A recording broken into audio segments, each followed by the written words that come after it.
धरती गोल है, ये क्या कहा जाता है कि साहब पहले यूरोप वालों ने हमको बताया कि धरती गोल है, जबकि मैं किसी के भावना आहत नहीं करना चाहता, पर लिखा तो वहाँ किताब में आज तक है कि धरती चपटी है और धरती स्थिर है। खैर कोई बात नहीं, हमारे यहाँ ज्योग्राफी को हिंदी में क्या कहते हैं, तो नाम से ही गोल है, मतलब कहीं कोई संदेह ही नहीं है कि गोल था। दूसरा, आपने वाराह अवतार देखा होगा, तो वाराह के दांत में फंसी हुई धरती गोल है कि चौकोर है, तो सदैव से गोल है। उसके बावजूद हमें समझाया जाता है कि गोल धरती है, ये उन्होंने हमको बताया। कलकत्ता के पुलिस कमिश्नर को मार दिया गया और वाइसराय हार्डिंग के ऊपर बम फेंक दिया गया था। कभी आप कल्पना करें जरा उस सरकार की कि वाइसराय पे बम, असेंबली में बम, पुलिस कमिश्नर की हत्या, खजाना लूट गया, शस्त्रागार लूट गया, सरकार तो हिल गई होगी। उनका बेचारों का कोई योगदान ही नहीं था, सारा योगदान एकमेव था। तो मेरे विचार से सारा योगदान उनका था, जिन लोगों के जो काला पानी सह रहे थे उनका योगदान नहीं था, जिन्हें कोल्हू में बैल की तरह जोत दिया गया उनका योगदान नहीं था, जो जेल में रह रहे थे पर जलवे से रह रहे थे, जो किताब भी लिख रहे थे, सेक्रेटरी भी उनके साथ था और एक नहीं 3-3 4-4 किताबें लिखी, जिनके वाइसराय के साथ अत्यंत मधुर पारिवारिक संबंध थे, वो संघर्ष कर रहे थे। ऐसा अद्भुत इतिहास जो हमारे यहां बताया गया है। तो एक बार मुझे याद है कि एक टीवी डिबेट हो रही थी, तो उसमें यह हुआ कि अमेरिका ने मदद पाकिस्तान को रोक दी। तो वो पाकिस्तान की तरफ से एक पत्रकार महोदया बैठी थी, उन्होंने कहा जी आपको मदद की ज़रूरत होगी, हमें मदद की ज़रूरत नहीं है। तो हमने कहा जी हम अमेरिका से क्या लेते हैं ये इंपॉर्टेंट नहीं है, हम अमेरिका को क्या देते हैं। तो जैसा कि अभी वो बता रहे थे, गूगल का चीफ हमारा है, माइक्रोसॉफ्ट का चीफ हमारा है, पेप्सी की चीफ इंदिरा नूई इंडियन है, इससे पहले मास्टर कार्ड का चीफ इंडियन रह चुका है, सिटी बैंक का चीफ इंडियन रह चुका है, इतनी बड़ी बड़ी ग्लोबल कंपनीज के चीफ हमारे हैं। मैंने कहा आपके यहाँ भी बहुत सारे चीफ हैं, लश्कर तैयबा का चीफ है, जैश ए मोहम्मद का चीफ है, अलकायदा का चीफ होता है। मैंने कहा इतना बड़ा अंतर है कि हम 75 साल में कहाँ पहुँचे हैं कि अमेरिकन मल्टीनेशनल्स भारत में आती हैं टैलेंट हंट के लिए और अमेरिकन फौजें पाकिस्तान में जाती हैं टेररिस्ट हंट के लिए। कभी ओसामा बिन लादेन मारा जाता है एबटाबाद में, तो कभी पाकिस्तान के बॉर्डर पर अमन अल जवाहिरी मारा जाता है। और इतना ही नहीं, हम अमेरिका को सिर्फ इतना ही नहीं देते हैं। जैसा कि अभी मोहित जी कह रहे थे कि भाई मैं तो बिजनेस का व्यक्ति हूं, तो समाज, राजनीति, आध्यात्म, इस विषय पर तो मैं नहीं बोलूंगा। मैं तो बताता हूं कि बिजनेस और आध्यात्म का भी हमारे यहां कैसा कनेक्शन है। हम सब व्हाट्सएप यूज करते हैं, फेसबुक यूज करते हैं, तो उसका ओनर कौन है? Mark Zuckerberg. जो लोग आईफोन यूज करते होंगे पता होगा कि एप्पल का फाउंडर कौन था? Steve jobs. अब ये मार्क जुकरबर्ग ने खुद कहा कि एप्पल के फाउंडर स्टीव जॉब्स ने उनसे कहा था कि अगर जिंदगी में कभी इतना बुरा वक्त आ जाए कि तुम्हें लगे कि तुम्हारा कॉन्फिडेंस ही खत्म हो गया है, पूरी तरीके से हताश हो गए हो, तो ऐसा करना, भारत में जाना, वहां नैनीताल जिले में कैची में नीम करोरी बाबा का एक आश्रम है, वहां जाके तुम्हें एक नई ऊर्जा मिलेगी। और मार्क जुकरबर्ग ने कहा कि मैं आया, वो दौर जब आया और मुझे एक नया कॉन्फिडेंस मिला और जाके फिर मैंने नए सिरे से यह रचना प्रारंभ की। तो हम बिजनेस के साथ साथ हम यह भी देते हैं, तभी हमने कहा कि हम सोने की चिड़िया के साथ साथ जगत गुरु भी बनेंगे, यही हमारा भवितव्य है। परंतु इस अमृत काल से पहले हमें यह भी समझना होगा कि अमृत तो बाद में आता है, सागर मंथन में विष पहले आता है। बहुत सारा विष हमारे दिमागों में भरा हुआ है। जो अभी उल्लेख किया गया कि प्रधानमंत्री जी ने 5 प्रण कहे, तो पहला प्रण क्या था कि हमें विकसित राष्ट्र बनना। अब छोटी मोटी बात नहीं सोचनी, जिसके विषय मैंने बताया। दूसरा प्रण क्या था? गुलामी की हर चीज को छोड़ना है। और यह बात उन्होंने ऐसे ही नहीं कही। नॉर्मली सरकारें आती हैं, वो कहती हैं हमने इतने नए नियम और बना दिए। हमारी सरकार ने पिछले 8 साल में 1500 से लेकर 1800 पुराने नियम समाप्त कर दिए, जिनकी कोई जरूरत नहीं थी। और कैसे कैसे नियम? एक बार अमित शाह जी ने मुझे बताया कि जब वो गुजरात के गृह मंत्री थे, तो 1965 के युद्ध के समय क्या होता था कि पाकिस्तान अपनी तरफ से गुब्बारों के द्वारा कुछ पैम्फलेट्स भारतीय क्षेत्र में छोड़ देता था। उनका कहना था 2001 तक उसकी रिपोर्ट बन के आती थी कि इस हफ्ते कोई गुब्बारा या उसके द्वारा कोई पैम्फलेट भारत के क्षेत्र में नहीं लाया गया और उसके लिए भी ड्यूटी लगी रहती थी। ये उदाहरण है कि कितने रिडंडेंट यानी कालबाह्य नियम भी थे, उन सबको समाप्त किया। उसके बाद आगे बढ़े तो जो पुरानी चीजें हैं रिडंडेंट हो गई हैं, उनको समाप्त करने की भी जरूरत थी। पर हमारे मन में विष कैसे भरा रहता है, मैं आपको एक उदाहरण देना चाहता हूं आप ही के क्षेत्र से। यहां अहिल्याबाई होलकर जी का पुण्य स्थान है। आपने अहिल्याबाई जी का नाम किसके नाम पे पढ़ा? अहिल्या जी के नाम पे पढ़ा।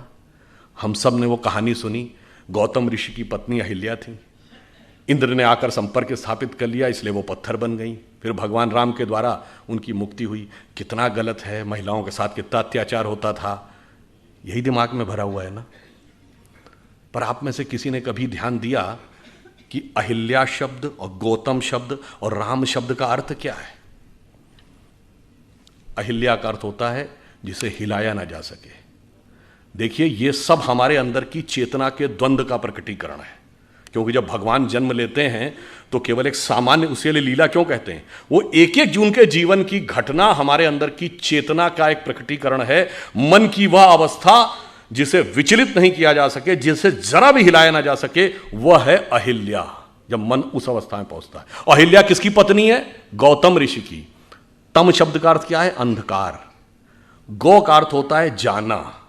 जब आप अंधकार के परे चले जाते हैं और ज्ञान के प्रकाश का साक्षात्कार करते हैं, तब चेतना उस अवस्था में पहुंचती है जिसे विचलित नहीं किया जा सकता। यह गौतम और अहिल्या के पति पत्नी होने का अर्थ है। और इसमें एक और बात है, आपको नहीं पता होगा, यह अंग्रेजी का जो गो शब्द है ना, जिसका मतलब जाना, वो संस्कृत के गो से निकला है। यही गो शब्द का अर्थ है जाना। गौतम का यही अर्थ है, तम के परे जाना। दसियों बार आया है रामचरितमानस में, गो गोचर लग जा मन जाई तो जानो माया भरमाई। मगर हमारे दिमाग में भरा है कि गो अंग्रेजी का शब्द है। हमारे यहां गोचर, ग्रहों की गति को गोचर कहते हैं ना। आज का गोचर, ज्योतिषी से पूछे, कहता आज का गोचर, ये सब गो शब्द जाने से बना है। अब इंद्र कौन है?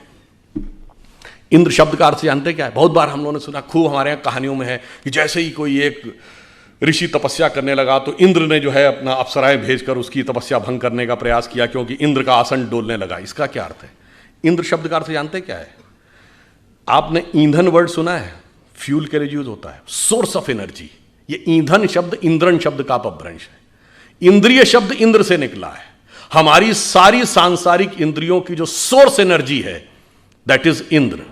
और जब कोई तपस्या करता है तो इसका अर्थ क्या हुआ? वो इंद्रियों को कंट्रोल करने की कोशिश करता है, तो इंद्र का आसन डोलता है, यानी इंद्रियों की सत्ता कमजोर पड़ती है। तो बाय लॉ ऑफ इनर्शिया इंद्रियां सबसे ज्यादा तेजी से उसके ऊपर इनर्शिया बैक फोर्स मारती हैं। और वो सबसे ज्यादा किस पे मारेंगी? मानसिक रूप से मानेंगे, कि मन सबसे प्रबल इंद्रिय है। इसीलिए कभी आपने ध्यान ही नहीं दिया होगा कि अप्सराओं के नाम क्या? मेनका, जहां पर मन एकाग्र हो, उर्वशी, हृदय को वश में करने वाली। ये सब प्रवृत्तियां हैं जो जाकर हमारे मन पर अटैक करती हैं। तो जैसे ही इंद्रियों की शक्ति, जब आप अंधकार के परे चले गए और उसे विचलित नहीं किया जा सकता था, यदि इंद्रियों की शक्ति के प्रभाव में आ गए तो क्या हुआ? पत्थर का क्या हुआ? चेतना शक्ति का लोप हो गया। आप पदार्थ यानी सांसारिक शक्ति के रूप में रह गए। जो आध्यात्मिक चेतना थी वो चली गई। अब आध्यात्मिक चेतना दोबारा कब मिलेगी? राम शब्द का अर्थ जानते क्या होता है? हिंदी या संस्कृत में शब्द है, रम धातु से बना है, जिसका अर्थ होता है रमना। रमनते इतराम, रमणीक स्थान, रमता जोगी। यानी किसी भी चीज जिस चीज में सेटल्ड होती है उसको रमना कहते हैं। इसीलिए राम शब्द का तात्विक अर्थ है रमनते इतरामा, अर्थात वह तत्व जिसमें सारा संसार सेटल्ड है। फिर यानी वही divine element which beholds the entire universe, फिर जब उसके साथ दोबारा संपर्क होगा, that conscious energy will revive और वर्ल्ड एनर्जी विल डिसअपियर। मगर हमारे दिमाग को क्यों, अब ये क्यों, किन्हों ने पढ़ाया गया जानते हैं क्यों?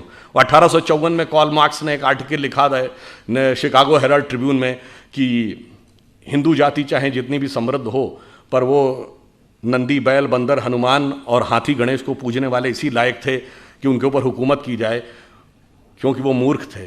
मान्यवर, हम मूर्ख नहीं थे, इतना समझने लायक बुद्धि आपके पास नहीं थी, क्योंकि आपने ना कभी भारत में आए, ना आपने भारतीय संस्कृति पढ़ी, ना आपने संस्कृत पढ़ा, और आपने कुछ नहीं पढ़ा, और उसके बावजूद बैठे बैठे व्याख्या दे दी। और मैं पुनः यह बात चुनौती से कहता हूं, किसी मार्क्सवादी ने वैदिक संस्कृत पढ़ी ही नहीं।